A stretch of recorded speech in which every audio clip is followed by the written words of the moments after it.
Welcome to a Foxy Tech Tips tutorial on hiding your number on Samsung Galaxy. If you find this tutorial helpful, please consider subscribing to my channel and liking the video.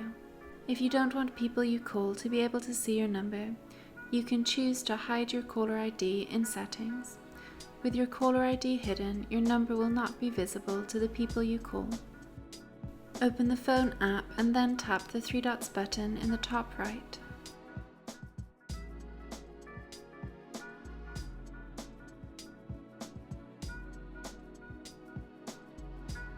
Choose Settings from the options.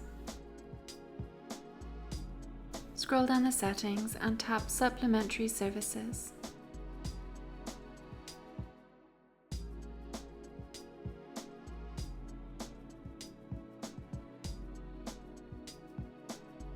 Tap Show Your Caller ID at the top. Choose Never. If you have two SIM cards in your phone, then you will need to turn off caller ID for both. SIM 2 will be below. The same as before, tap Show Your Caller ID and then choose Never. When you call people, they will no longer be able to see your number. And that draws an end to this tutorial. Please like the video if you found it helpful and subscribe to Foxy Tech Tips for more Samsung Galaxy tips and tricks.